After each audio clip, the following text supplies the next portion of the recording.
cuando tú tienes un tipo de fenómeno como este, que perdiste la calle, no hay mucho más que puedas hacer. Diosdado no está en las negociaciones con Estados Unidos. No forma parte de eso, no tiene una línea él. Él ha tenido en el pasado una línea de comunicación con Estados Unidos, pero ya a Estados Unidos no le interesa negociar con Diosdado. No hay cubano, no hay iraní, no hay ruso que valga. Periodista de investigación, altamente conocido por todos ustedes, obviamente. Estábamos hablando de las negociaciones previas a este día 28 de julio con las autoridades de los Estados Unidos, ¿no? El alcance de esas negociaciones, el interés real del régimen respecto a esas negociaciones y quién está dentro y quién está fuera del favorecimiento que traería consigo el autobús de esas negociaciones. ¿Qué tienes para comentar con nosotros? Bueno, gracias por la invitación, un gusto estar aquí con ustedes. La primera cosa que yo diría es que el régimen de Maduro ha tenido un particular interés en negociar porque obviamente un desconocimiento de Estados Unidos tiene un peso muy específico, muy difícil, sobre todo después que Estados Unidos cambió, digamos, la política hacia Venezuela, después de la salida de Juan González, que era este asesor de la Casa Blanca, que favoreció, que entregó en bandeja de plata a Alex Saab, por ejemplo, a los narcosobrinos, que facilitó a cambio de prácticamente de nada.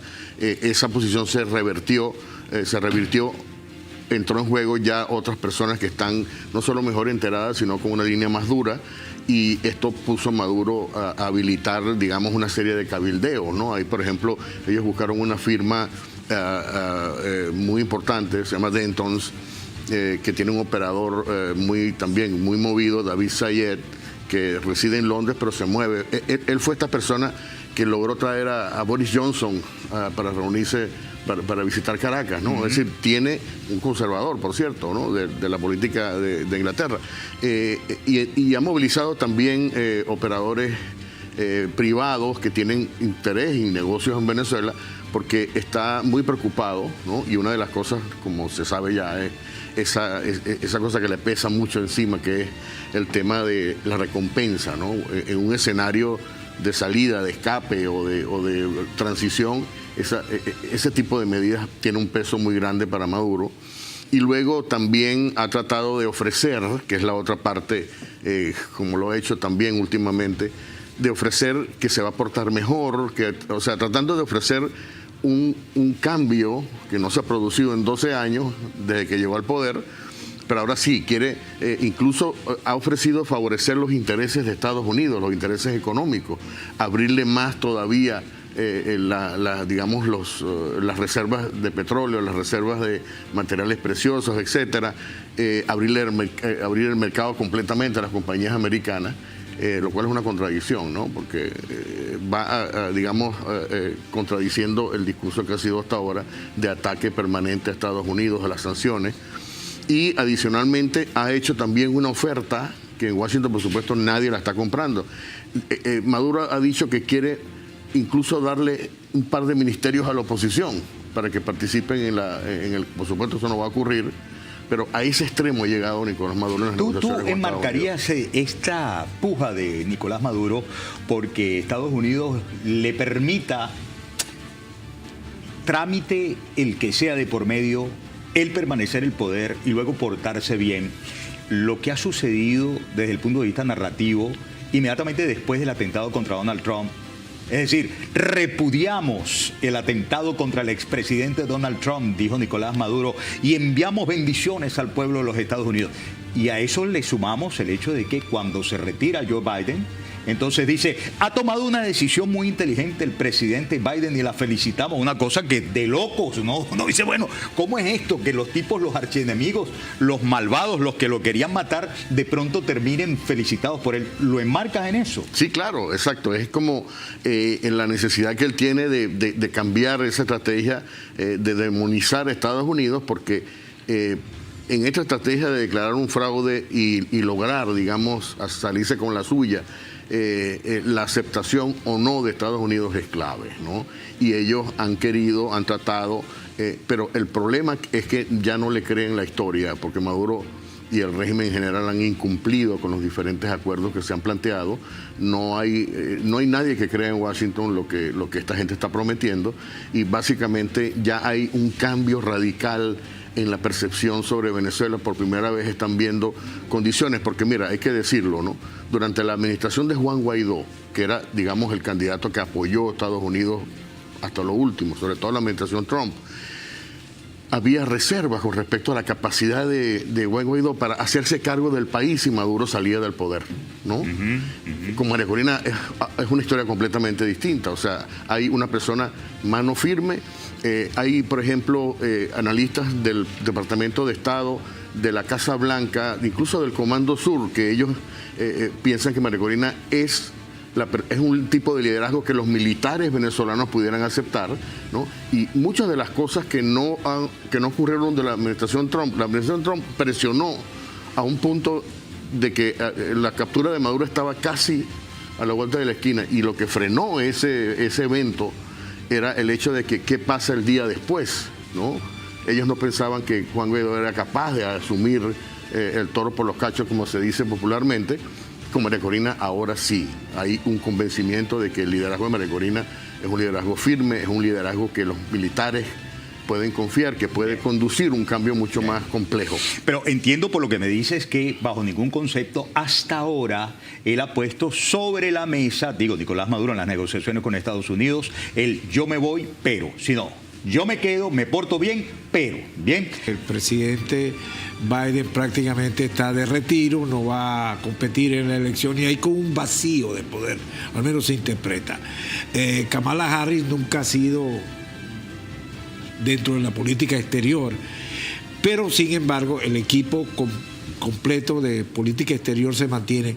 Habrá variación, reacción diferente dependiendo de los resultados que ocurra en Venezuela. Castro, tú que conoces bastante la administración, porque el próximo presidente se viene encargando el año que viene. Sí, bueno, yo creo que sí hay un impacto. Yo creo que ya hubo, desde el momento en que salió como asesor de América Latina Juan González, que tenía una posición absolutamente débil, ¿no? Y complaciente.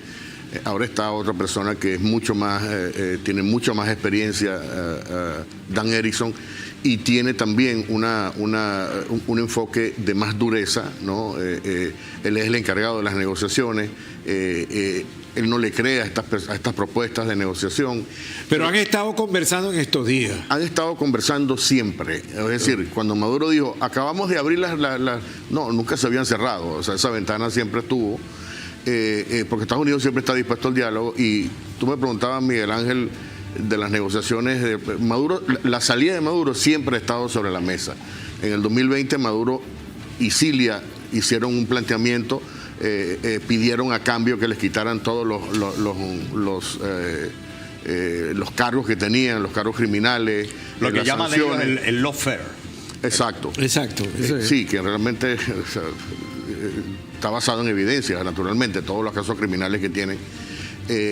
Lo que pasa es que las exigencias que ellos plantearon era demasiado, ¿no? Entre ellas, por cierto, una cifra de $500 millones mínimo, más 45, 50 personas incluidas en una amnistía general. No fue aceptado, no porque Estados Unidos no pudiera hacer eso, sino porque poco creíble Maduro, ¿no? Pero ahora la diferencia es que yo creo que lo que pasa en Venezuela va a tener un impacto en las elecciones presidenciales de Estados Unidos. ¿Se metió en el debate electoral? Absolutamente. Okay. Y yo creo que está el voto venezolano, pero detrás del voto venezolano, digo, en estas elecciones, está el voto de los cubanos, de los nicaragüenses, de los centroamericanos en general, de los colombianos también, que están sufriendo algo similar. Es decir, esto pudiera catalizar, y la administración lo sabe, ¿no? Lo sabe bastante bien, y ellos están dispuestos. Mira, Anthony Blinken, por ejemplo, ha jugado un papel tras bastidores que no se esperaba. Yo mismo me sorprendí, porque todas estas declaraciones de Lula, todas estas posiciones de Petro, no son salidas de la nada, ¿no? es producto de la diplomacia y de la presión que le está poniendo Estados Unidos. Y esos son gestores personales, Y que desde hace individuales, meses porque no el se le puede secretario de llegar a Estado Lula los visitó. con un tercer secretario de Claro, Estado. mira, Estados Unidos, por ejemplo, una cosa inconcebible, un portaaviones George Washington, que es el que sirve en América Latina, estuvo en Río de Janeiro hace un mes haciendo ejercicios militares de todo tipo, y en esos ejercicios militares participaron los colombianos de Petro, y es decir, que hay digamos, un preacuerdo de que ya el tiempo de Maduro se acabó y que no el costo no es aceptable ya. ¿Eso es tan cierto así? ¿Eso es tan cierto así o es especulación periodística? ¿Es tan cierto así que ya el tiempo se acabó? Sí, yo creo, no solo por el tema de las consecuencias, digamos, directas que tiene la permanencia de Maduro en el poder, las posibilidades de una ola migratoria, el tema de la represión, ¿no? O es decir, está eso, pero por otro lado está el hecho de que ya se cumple un ciclo. Estados Unidos tiene también que perder en esto. Y yo creo que por primera vez estamos viendo que Estados Unidos posiblemente se va a afincar mucho más. Ahora fíjate, Castro, mira, es importante también evaluar el otro polo, ¿no? Porque estamos muy concentrados en Estados Unidos, pero es que quien le ha hecho sentir guapo y apoyado a Nicolás Maduro es justamente el respaldo político cubano, sobre todo el respaldo militar iraní, ruso, y económicamente también el respaldo de China, particularmente. Eso era lo que yo te quería quiero saber. preguntar, durante los últimos días, ¿ha habido algún tipo, fíjate, de acercamiento de estos factores, no a Maduro, sino a quien sustituiría a Maduro, es decir, a la bancada encabezada candidaturalmente ahorita por Edmundo González, que tú hayas conocido? Mira, primero hay que aclarar que no hay un apoyo de China económico, no existe. Desde hace 4 años o más, China se ha negado a seguirle dando créditos a Maduro. No hay dinero chino.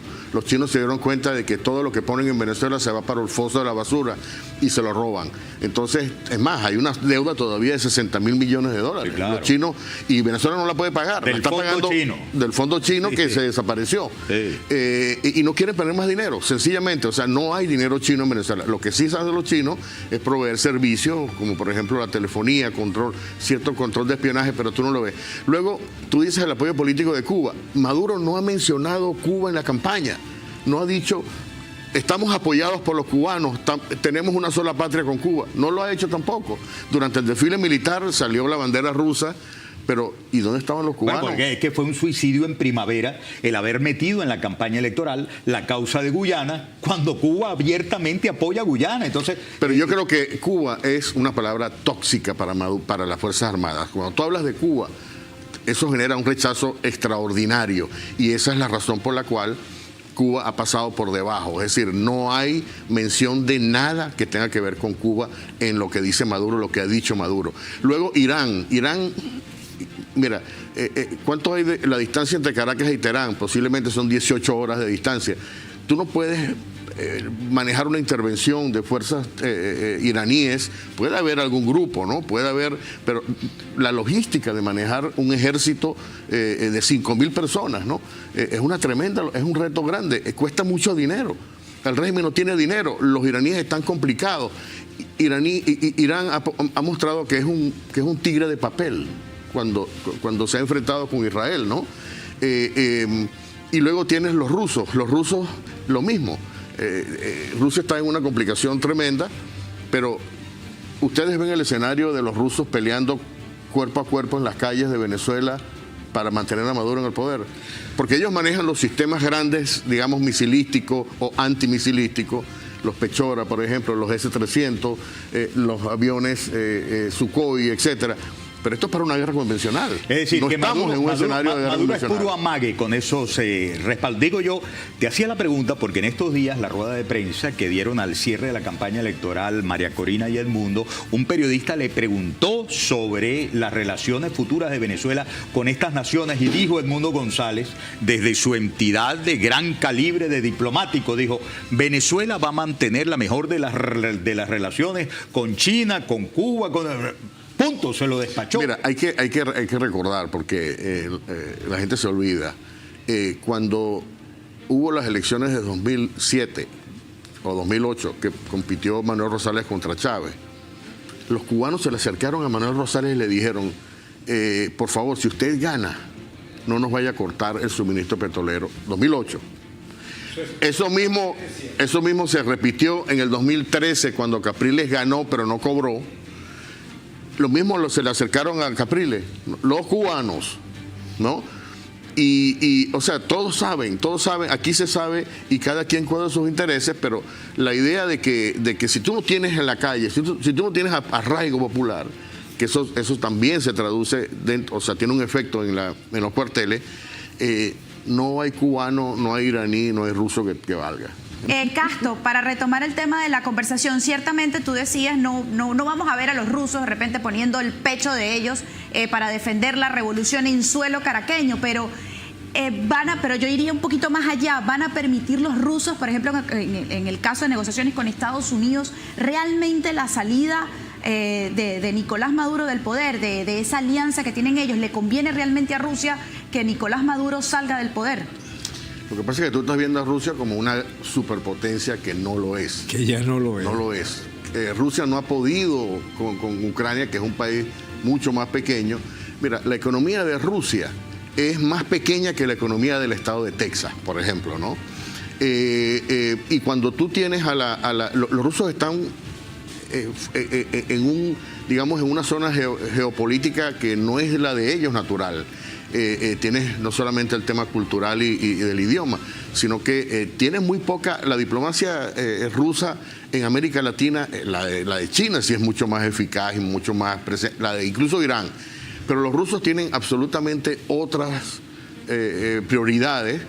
Yo creo que ellos lo que van a perder allí es lo que están, o sea, los rusos están básicamente en la zona de la explotación del oro, tienen algún tipo de campo en la faja petrolífera del Delta del Orinoco, pero aparte de eso no hay más nada, o sea, no hay dinero, es más, toda la tecnología militar rusa es chatarra, y no hay dinero para renovar. Perdóname, Casto, pero la imagen de María Corina en el oeste de Caracas, si me la pueden volver a poner, me gustaría. Esto tiene un enorme significado y sabor a pueblo. Vamos a hacer una cosa, vale, nosotros pongámonos a un lado. Casto Cando, director de Primer Informe, por favor, narre usted las incidencias en pantalla. Eso es mejor. Dele pues, dele. Mira, es una cosa, como dicen ustedes mismos, es impresionante. ¿Cómo puedes tú, es decir, esto es un río que se ve que el descontento está en todas partes, particularmente en estas zonas que antes eran centros, digamos, chavistas por naturaleza, ¿no? Porque son zonas populares. El chavismo había concentrado toda su campaña y toda su acción, los comités de barrio, las comunas, etcétera. Y esto se volteó completamente. Es decir, cuando tú ves ¿por qué Maduro no hace esto también, no? Bueno, por muchas razones. Una de las razones es porque se expone a un rechazo masivo que le va a dejar muy mal plantado, ¿no? Pero y esto no es planificado, ella simplemente está pasando frente a los centros electorales. Cuando tú pierdes, mi opinión es esta, Ciudadano y Catuari y Miguel Ángel, cuando tú tienes un tipo de fenómeno como este, que perdiste la calle, no hay mucho más que puedas hacer, ¿no? Es decir, ¿cómo puede Maduro, si se declara en un fraude, mantener una legitimidad y un gobierno andando por 6 años? O sea, es imposible, la calle está volcada. Es imposible. Ok, punto y seguimos en esta conversación. ¿Cómo puede? Bueno, dejándose pasar por encima por un personaje como Diosdado Cabello, que como tú sabes, Casto, durante las últimas horas, habida cuenta de lo que todos atestiguamos, el golpe que le pegó a Maduro a través de Nicolásito, desde su propio programa, con el mazo dando, por aquel famoso titular en El País de España, ¿no? Si Maduro pierde las elecciones, entrega y se va a la oposición. ¿Cómo ves en el marco de las negociaciones a Diosdado hasta hoy y cómo lo ves de ahora en adelante? Bueno, Diosdado no está en las negociaciones con Estados Unidos. No forma parte de eso, no tiene una línea él. Él ha tenido en el pasado una línea de comunicación con Estados Unidos, pero ya a Estados Unidos no le interesa negociar con Diosdado. Diosdado está bastante disminuido. Toda la generación militar que eran sus compañeros de promoción cuando él estuvo en el ejército, ya salieron de la escena militar, fueron, por cierto, desplazados por orden de Maduro, y puede tener, digamos, todavía alguna influencia, pero ya no es el Diosdado. Diosdado está bastante disminuido, por un lado.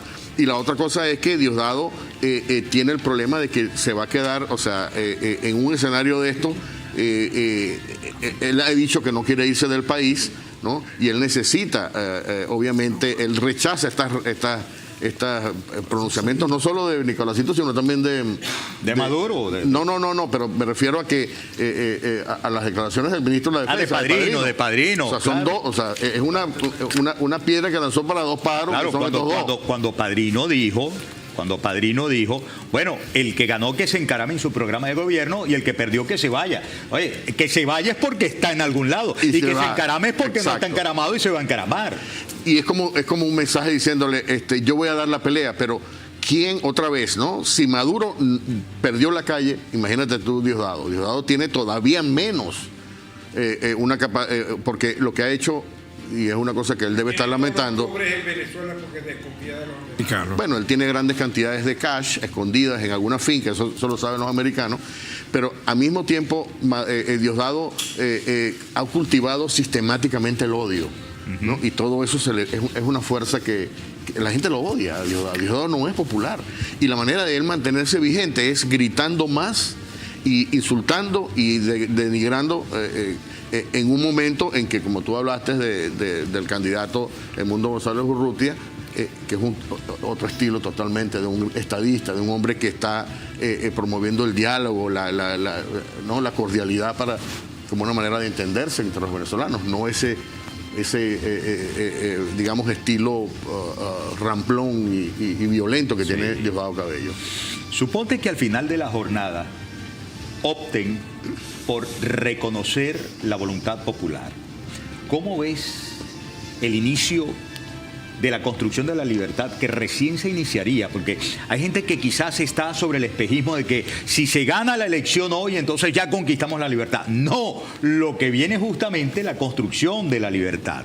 Con ellos que tienen la Asamblea Nacional, el Tribunal Supremo y otras instituciones por las cuales tanto Nicolásito dijo que iban a ser ellos muy fastidiosos en la oposición, como fundamentalmente Bernal dijo que no aguantaría un año Edmundo González con ellos por oposición. ¿Cómo ves el momentum después de aceptar ellos el triunfo de Edmundo González? Sí, estoy de acuerdo. Ahí va a haber tiene que haber una negociación de muy alto nivel. Yo creo que María Corina se ha rodeado de unos asesores extraordinarios para, digamos, definir cómo serían los caminos de esa estrategia. A mí me hace recordar esto, ciudadano, usted que conoce la diplomacia centroamericana. En el año 1990, cuando hubo las elecciones en Nicaragua, que Daniel Ortega permitió... Yo estuve en ese proceso. Daniel Ortega permitió, siendo un dictador, las elecciones bajo la idea que él tenía de que él iba a ganar. Entonces se llevó una gran sorpresa, porque le ganó Violeta Chamorro. Violetas. Las encuestas que la dictadura tenía le daban 18 puntos de diferencia y 17 puntos de diferencia a favor de Daniel Ortega, pero la realidad es que la oposición, o sea, las votaciones fueron de 30, o sea, hubo 30%, perdió, ¿no? Daniel Ortega perdió, y entonces entró un proceso de negociación. Cuando él no entregó, él no le entregó a Violeta Chamorro. Perdió el comandante superior del ejército. Exacto. O sea, los altos mandos estaban bajo el control de los ex sandinistas. Entonces se llamaba Ejército Sandinista. Exactamente. Pero entonces ocurre una negociación, ¿no? Y el acuerdo que terminó siendo adoptado es que Daniel Ortega dijo: yo no voy a entregar el ejército. Entonces se quedó con el ejército y se quedó también con la judicatura, o sea, con el sistema judicial, sí, para evitar que lo persiguieran judicialmente. Pero este sistema, después hubo una evolución, se mantuvo durante 20 años. El sistema de Nicaragua. Yo creo que aquí iba a haber una negociación. Por eso es que la posición de Padrino puede ser, digamos, importante en el sentido de que él puede desligarse de Maduro, puede él entonces jugar un papel importante en la transición. Si me permites otra vez, y perdona que te moleste. No, por favor. El comandante del ejército era el hermano de Daniel Ortega. Humberto Ortega. Humberto Ortega. Entonces, imagínense el lazo familiar. Esa fue la condición que puso Daniel Ortega para entregar. Exactamente. Entonces, en Venezuela hay varios escenarios. Yo creo que el escenario, y luego está el escenario de Chile.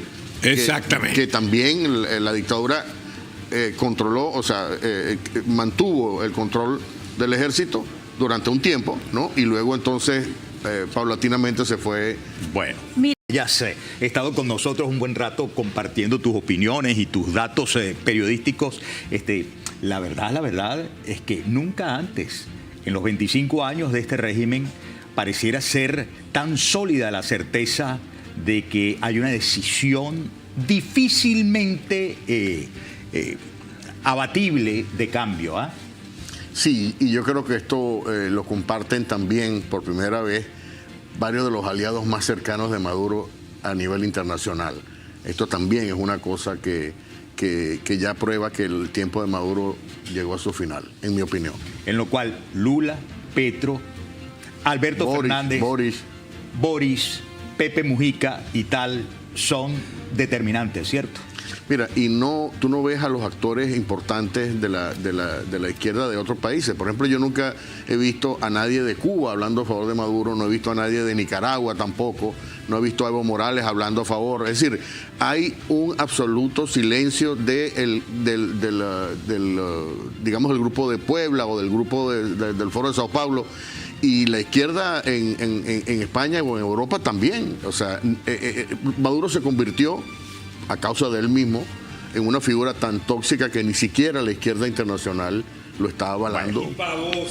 Y pavosa. Y pavosa. Mi querido Castro, muchísimas gracias por haber estado con nosotros. Gracias por la invitación. Que tengas un excelente día.